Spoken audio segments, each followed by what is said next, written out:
Hi, I'm Heather Capps with the JTAC Jukebox, and today we're interviewing Zane Williams. How are you, sir? I'm great. Glad to be in Stephenville. We so appreciate you being here for sure. We just have a couple questions for you today. I know you're playing at Blossox tonight, and we're all real excited. Yes. I know I am to see you.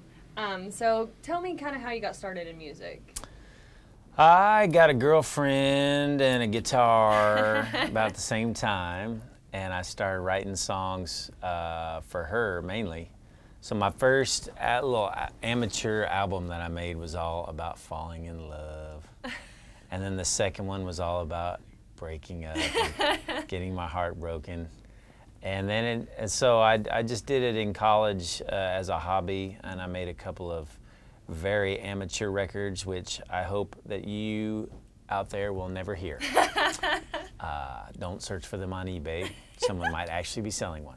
Oh my gosh, I'm probably gonna do that. But anyway, after that, after college, I just decided, hey, you got to do something for a living. I thought maybe music was my thing. I've been doing it ever since. Awesome. So, kind of piggybacking off that, who would you say inspires you as an artist? Well, my favorite music, I love all kinds of music, but I guess I like country the best because of the words and the stories that the songs tell. So I like storytelling songs and clever lyrics, that kind of thing. I loved the Dixie Chicks when they were still doing their thing. I'm still sad that they're not doing it anymore. Garth Brooks is one of my favorites. You know, I started listening to country music in the 90s. So I've since then gone back and listened to like the Merle Haggards and everything, and those guys are incredible. But just good, for me, like a little bit more traditional leaning, like with where the words are really good. Alan Jackson, George Strait, that kind of stuff. Gotcha. So what would you say is the best part of your job? I think the best part of my job is having lots of friends. It's funny because, you know, music is it's kind of personal, you know. I kind of get up there and I say a bunch of stuff that we probably all feel and go through, but you wouldn't normally talk about with a stranger, you know what I mean? And because if people are familiar with my music, then I think they feel like, well, they know me, you know. It's like that barrier gets broken down. So what it boils down to is, you know, if they've heard my music before, then it's like, hey, dude, come sit with us, man, have a beer. Oh, yeah, I'll help you do whatever. And it's just fun. That's really a really fun part of it. It's like when we break down, I post it on Facebook, and like some dude just drives up in his truck and, you know, like welds our wheel back on for us. And you know, oh, I love your music, dude. See you later. And awesome. It's like, it's just cool that everywhere we go, you know, these days, at least in this sort of area in Texas mainly, we have fans, and really, you know, they're friends. So that's awesome. Yeah. So I know that you have 3 albums. I think I've got 5 that I still talk about, and then there were another like 5 before that. So it took me a long time to figure out my sound. Okay, so of all 5 albums and however many songs are compilated together, what would you say is your favorite song? Favorite song?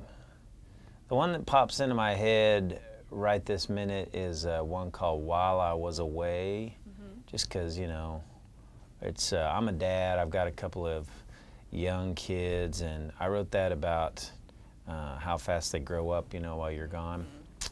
And so probably not something a lot of you students need to worry about yet. Hopefully you're, you know, being careful about that kind of thing.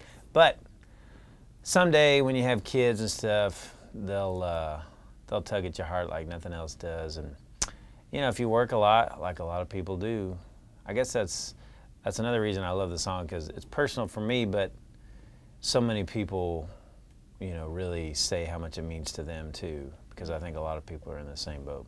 Awesome. And Pat Green also recorded it, and it went to #1 on the Texas chart. There you go. So that was cool. Okay, so last question. What would you say, I know you've been a lot of places, seen a lot of things. What is the weirdest thing that you've seen on tour, or craziest? Weirdest or craziest thing that I've seen on tour?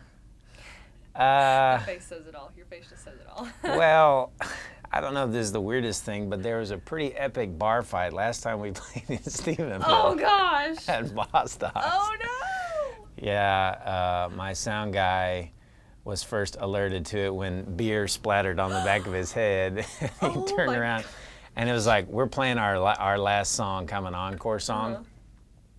So it was pretty much like out of a movie or something, because like our music was like the soundtrack for this epic bar fight where everybody just started jumping in, and the bouncers were like, he talked to me afterward. The bouncer he was just like, dude, oh, it'd been a while since we'd had a good fight in here, man. That was fun. Oh my gosh, my best friend used to be a bouncer there, and I swear that's something that he would say. It wouldn't surprise me if it was him. Yeah, that's so funny. Well. Maybe not the craziest thing, but it certainly made our Stephenville experience memorable. That's so funny that Thank you, happened Tarleton. in Stephenville. I think that's hilarious. Yeah. Oh gosh. Okay, well that was my. But not question. tonight. We're not doing that tonight. It's not. That's not not part of the thing. No. Well, do you have a song you want to play for us? I can, if you'd like. Sure. I would love that. This is a little song I wrote with 10 random words from fans. Believe it or not. I asked, just kind of as a creative exercise, I asked for 10 random words on Facebook, and I wrote a song that used all 10 of those words. I think I remember seeing that. Turned out kind of cool. I do a lot of them. Most of them turn out really silly. This one actually turned out to be a cool song. It's called Jayton and Jill. Jayton and Jill were 2 of the words. So. It's his favorite song. Jayton had a job for $7 an hour at the filling station by the water tower, just checking oil and fixing flats. Kind of kid most folks just look past. Jill was the local preacher's kid gone wild. Most of the time her daddy couldn't stand his own child. He'd quote the scripture with an angry shout, list her all the reasons she would never turn out. She was drunk one night on the 4th of July, parked in a pasture with an out-of-town guy. He got mad when she said no, and he tore her Sunday dress. She was wandering alone on the county road when the lights came over the hill. That was the moment when Jayton met Jill. He said, hey, do you need a ride home? She said, go away, leave me alone. But he noticed the bruise and the frightened tears, said, there ain't no way in hell I'm leaving you out here. It was raining a little and fixing a storm, and his Mustang jacket looked dry and warm. So she let him wrap it round her and she climbed inside, saying, okay, I guess, thanks for the ride. Out an all-night diner, they waited out the storm, ended up talking right up till dawn. By the time he dropped her off safe at home, neither one felt so alone. 2 lost souls found a connection that's blessing both of them still. On that night when Jayton met Jill. La da da da da da da da.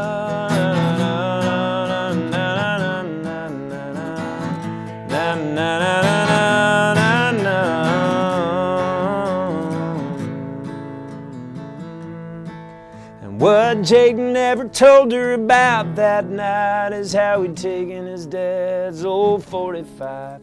He'd been driving around thinking how no one would miss him if he just ended it all. He couldn't see past his own pain till he saw a pretty girl walking in the rain. Thank God he made it over that hill. That was the moment when Jayton met Jill. La da da da da da da.